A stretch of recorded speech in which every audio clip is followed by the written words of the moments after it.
इस काव्य संध्या को आगे बढ़ाते हुए दो पंक्ति रखना चाहूंगी। बुलबुले सरिता नहीं होते, चुटकुले सविता नहीं होते, मंच की रक्षा करो कवियों, चुटकुले कविता नहीं होते, चुटकुले कविता नहीं होते। एक पुलिस वाला है ना, उससे लोग डरते हैं, पर मैं आज एक पुलिस वाले को बुला रही हूँ यहाँ आप सबको हंसाने के लिए। गिरीश ठाकुर जी को आमंत्रित करती हूँ मंच पर।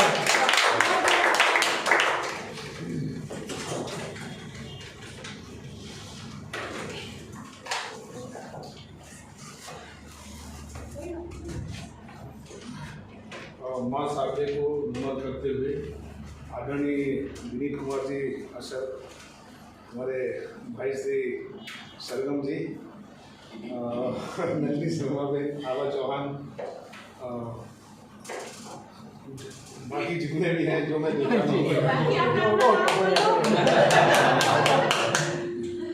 शायद आप लोग मुझे यूट्यूब पे देखे होंगे। लास्ट कवि सम्मेलन को पद्मश्री जो इसी के साथ हुआ था। नौकरी की व्यवस्था में जी सर आज बड़ी मुश्किल से निकल पाया हूँ। भले मैं इंस्पेक्टर हूँ लेकिन घर पे तो मैं भी कंडक्टर हूँ। ये खूबियाँ हैं सर। आज दोपहर को मेरे कोई रिलेटिव में फंक्शन था, तो ये बोले क्या तुम्हारे ये सब चलते रहते हैं। मैंने कहा मेरी शौक को जिंदा रखो, नहीं तो फिर मैं सर एक बीच में मैंने शायद कहीं पढ़ा भी था, भी है उसमें कुछ आज की दुनिया में सुखी कौन है, कलयुग में सुखी कौन है। सच्चे ईमानदार लोग सुखी नहीं है। मेरे साथ के सारे इंस्पेक्टर ऑडियो BMW में से घूमते और मैं हफ्ते पर आइटम लेके आया हूँ। तो उस पर कुछ पंक्तियाँ हैं। कलयुग में सुखी वही है, कलयुग में सुखी वही है जो है सबसे बड़ा चीटर। कलयुग में सुखी वही है जो है सबसे बड़ा चीटर, जो लाइट तो जलाता है पर घर में रखता नहीं है मीटर। बहुत बढ़िया, बहुत बढ़िया।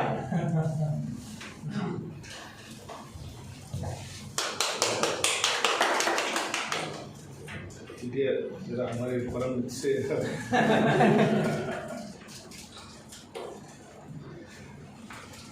कलयुग में सुखी वही है जो है सबसे बड़ा चीटर, जो लाइट तो जलाता है पर घर में रखता नहीं है मीटर। जो ईमानदारी से करते हैं काम वो समाज में हो जाते हैं बदनाम। जो ईमानदारी से करते हैं काम वो समाज में हो जाते हैं बदनाम। अभी हमारे DGP पूर्व DGP RV श्री कुमार साहब सामंती सेंट्रल जेल में है। तिस्तलवाड़ा सेटवा कांड में शायद आप लोगों ने, और संजीव भट्ट जो पुलिस अधीक्षक जेल के थे, he is also in judicial custody right now. तो मैं कुछ मेरा दर्द है, आप समझ सकते हैं। DGP गुजरात का DGP मतलब director general of police, CM के बाद उनका ही नंबर आता है। लेकिन हमारा सिस्टम कितना बढ़िया है कि आज DGP जेल में है। और जिस जेल में संजीव भट्ट साहब को ऑनेस्टी का अवार्ड मिला था वो भी बेचारे उस जेल में। तो इस सिस्टम की वो है, मैं कहना चाह रहा हूँ उसमें समझिए सर।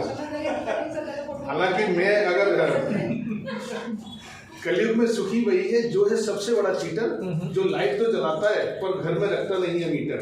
जो ईमानदारी से करते हैं काम वो समाज में हो जाते हैं बदनाम। ईमानदारी यहाँ पर सबसे बड़ा गुनाह है। ईमानदारी यहाँ पर सबसे बड़ा गुनाह है। सभी लोग, नेता लोग खास तौर पे, सभी लोग उस पर डालते हमेशा पनाह है। जो करता है बेईमानी पाता है एक इनाम, सभी उसकी इज्जत करते हैं, कहते हैं राम राम। सभी उसकी इज्जत करते हैं, कहते हैं राम राम। एक हमारे मित्र ने भी ईमानदारी की ठानी है, अपने घर में कनेक्शन है पर दूसरों के घर से भरते पानी है। क्योंकि वो AMC टाइम से बिल भरने जाते हैं, क्योंकि वो AMC टाइम से बिल भरने जाते हैं, इसलिए म्युनिसिपल कर्मचारी दौड़ दौड़ कर कनेक्शन काटने आते हैं। इसलिए म्युनिसिपल कर्मचारी दौड़ दौड़ कर कनेक्शन काटने आते हैं। इस दुनिया में जो सच को बोलता है झूठ, इस दुनिया में जो सच को बोलता है झूठ, वही मचाता है वास्तव में लूट। वही बन सकता है लेटेस्ट, जो है झूठ बोलने में नंबर फर्स्ट। वैसे तो हर सिक्के के दो पहलू होते हैं, पर जो आजकल सच बोलते हैं वो एलू चैलू होते हैं। जो आजकल सच बोलते हैं वो एलू चैलू होते हैं। मैंने किसी को सच बोलने से रोका नहीं, मैंने किसी को सच बोलने से रोका नहीं, व्यक्तिगत मैं परेशान हूँ फिर भी ये कोई धोखा नहीं, व्यक्तिगत मैं परेशान हूँ फिर भी ये कोई धोखा नहीं। मेरी अंतरात्मा ये मुझे सिखा ना पाएगी, फिर भी मेरी अंतरात्मा ये मुझे सिखा ना पाएगी। कलयुग तो क्या, कलयुग की नानी क्यों ना आ जाएगी। सच्चाई को कहने में मैं हमेशा आता हूँ, फिर भी सभी की नजरों में मैं गिरीश ठाकुर। सबने जिस तरह से मेरा परिचय दिया, वैसे तो मैं प्रेम मोहब्बत पर तो ज़्यादा लिखता हूँ, लेकिन एक थोड़ा सा पॉलिटिकल भी हो जाए। मैंने फेसबुक पे देखा था चीफ गेस्ट, यदि परमिशन हो एक थोड़ा सा एक पॉलिटिकल जो मैं उसके बाद एक आध और सुनाऊंगा। जी जी, काफ़ी लोग हैं जी, स्वागत। नहीं तो फिर मैं बदनाम हूँ कि ठाकुर और हमारे संचालक आवाज चौहान जी से ही परमिशन लूँगा। सर अभी इलेक्शन आने वाला है, ये देखो अभी आम आदमी पार्टी, बीजेपी, कांग्रेस काफ़ी वो मूवमेंट चल रहा है, बट इलेक्शन आता है तो पॉलिटिकल पार्टियां कैसे प्रचार करती हैं और उसमें हैरान कौन होता है? आम जनता, मध्यम वर्ग, मिडिल वर्ग, हम सब जैसे लोग। हम तो कहीं ना कहीं चौकीदारी खड़ी होते हैं, मतलब कर रहे होते हैं उनके पीछे प्रोटोकॉल में, तो आम आदमी हैरान होता है। वो उस पर कुछ पंक्तियाँ हैं, टाइटल है उम्मीदवार और मजदूर। उम्मीदवार और मजदूर। चुनावी शोर शराबे से थका मजदूर, चुनावी शोर शराबे से थका मजदूर अभी अभी सोया था, अपनी नींद की पहली पारी में ही खोया था, तभी अचानक एक झन्नाटेदार थप्पड़ मजदूर के गाल पर पड़ा। तभी अचानक एक झन्नाटेदार थप्पड़ मजदूर के गाल पर पड़ा। मजदूर बेचारा तिल मिलाकर बिस्तर से हो गया खड़ा। मजदूर बोला, अरे चोरों, नालायकों, जो लेना है तो ले जाओ, पर इस तरह गाल पे थप्पड़ मत लगाओ। मजदूर बोला, अरे चोरों, नालायकों, जो लेना है तो ले जाओ, पर इस तरह गाल पे थप्पड़ तो न लगाओ। आगंतुक बोले, नेतागण आगंतुक बोले, तू बातें कर रहा है कैसी, हम चोर नहीं है, हमें कांग्रेसी। तू बातें कर रहा है कैसी, हम चोर नहीं है, हमें कांग्रेसी। यदि थप्पड़ नहीं लगाएंगे तो चुनाव निशान किस तरह बताएंगे? यदि थप्पड़ नहीं लगाएंगे तो चुनाव निशान किस तरह बताएंगे?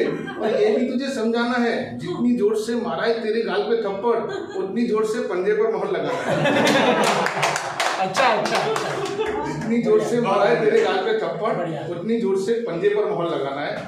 मजदूर बोला, अरे माई बाप, इस तरह हम तो मारे जाएंगे, यदि हंसिया हथौड़े वाली पार्टियां नहीं कहूँगा,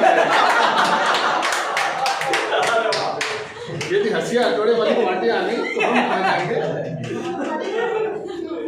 तभी अचानक मजदूर को एक बाबा ने पुकारा। तभी अचानक मजदूर को एक बाबा ने पुकारा। बाबा के हाथ में त्रिशूल देखकर मजदूर डर से हो गया छोरा। बाबा के हाथ में त्रिशूल देखकर मजदूर डर से हो गया छोरा। मजदूर बोला, बाबा जी क्या आप भी उम्मीदवार हैं? बोले, नहीं बेटे, लेकिन हम भी तेरे वोट के तलबगार हैं। नहीं बेटे, लेकिन हम भी तेरे वोट के तलबगार हैं। तो क्या बाबा जी आपका चुनाव निशान त्रिशूल है? बोले, नहीं बेटे, हमारा चुनाव निशान कमल का फूल है। हमारा चुनाव निशान कमल का फूल है, यदि वोट नहीं देगा तो त्रिशूल है। यदि वोट नहीं देगा तो त्रिशूल है, और हाथों में उतार देंगे और सीधा स्वर्ग सिधार देंगे। इतना भी समझ ले भाई, जो कहते थे सो करते थे हमारे बीजेपी के अध्यक्ष श्री वाजपेयी। कहते थे सो करते थे श्री वाजपेयी। तभी अचानक मजदूर की धक धक करने लगी छाती, उसके घर की गुम हो गई बातें, क्योंकि दरवाजे पे खड़ा था हाथी। क्योंकि दरवाजे पे खड़ा था हाथी, यदि हाथी से मिलाया होता हाथ तो देश का हो गया होता सत्यानाश। जैसे हाथी से मिलाया होता। तभी मजदूर समझ गया सभी की बनावटी बातें। उसने सोचा कि एक एक करके बिगाड़ेंगे मेरी रातें। उसने सोचा कि एक एक करके बिगाड़ेंगे मेरी रातें। उसने तुरंत एक योजना बनाई, बढ़िया सी तेल लागे लाठी श्री विनीत कुमार सर से मंगाई।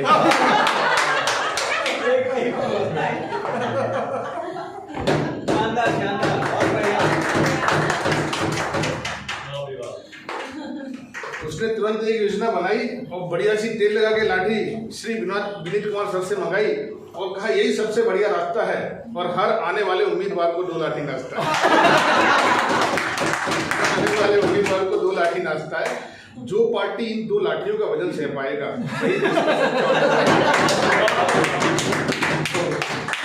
जो पार्टी इन 2 लाठियों का वजन सह पाएगा, वही देश का सच्चा उम्मीदवार कहलाएगा। सच्चाई को कहने में मैं हमेशा आतुर हूँ, तभी तो सभी की नजरों में मैं गिरीश ठाकुर। हमारे अभी बहन जी कह रही थी कि मेरा कहीं कोई भूतकाल में, लेकिन मैं प्रेम पे लिखती हूँ। रात इंदौर जी ने कहा है ऐसा कोई कभी नहीं है, कभी होने के लिए कोई डिग्री की जरूरत नहीं है, MA BEd MBA PhD कुछ नहीं, कहीं ना कहीं दिल को बात टच होकर वही कविता लिख सकता है। वो प्रेम नहीं, कुछ भी हो सकता है। उस पर एक मैं थोड़ा सा जॉनर चेंज करके, यदि आप लोगों की अनुमति। स्वागत। बहुत सी बातें ऐसी हैं, बहुत सी बातें ऐसी हैं कि जिनका हल नहीं मिलता। बहुत सी बातें ऐसी हैं कि जिनका हल नहीं मिलता। हजारों लम्हे मिलते हैं मगर एक पल नहीं। अच्छा।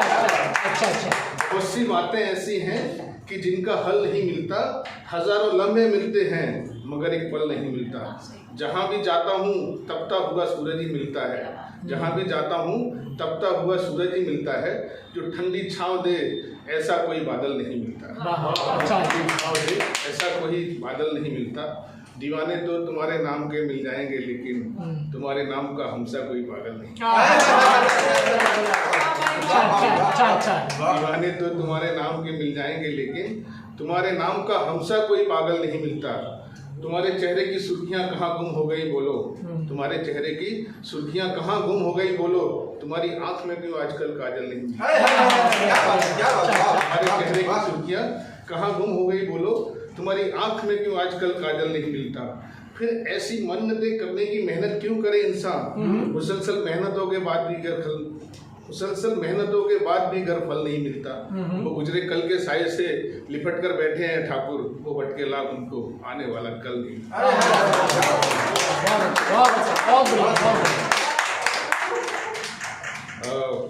मुझे लगता है मैं टाइम ज्यादा ले रहा हूँ। घर जाके सुनाइए। घर पे तो मेरी इज्जत नहीं है। राज को राज रहने दो। पहले ही मैंने कह दिया, वैसे सिस्टम में सब इंस्पेक्टर हूँ, लेकिन घर पे तो मैं भी करता।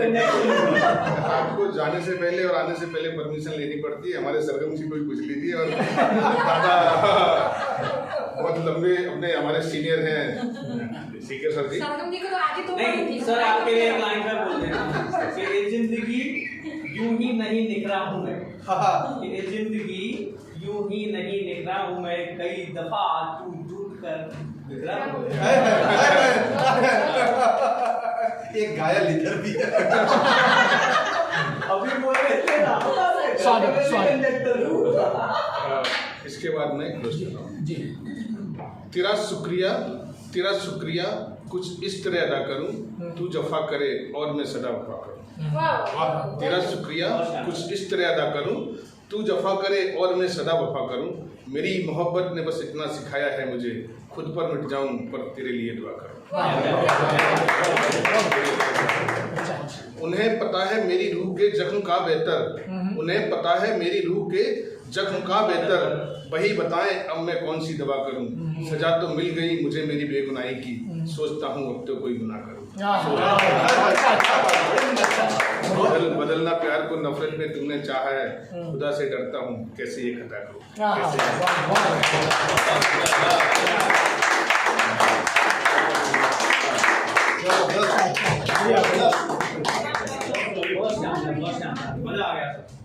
गिरीश ठाकुर मंच पे हैं।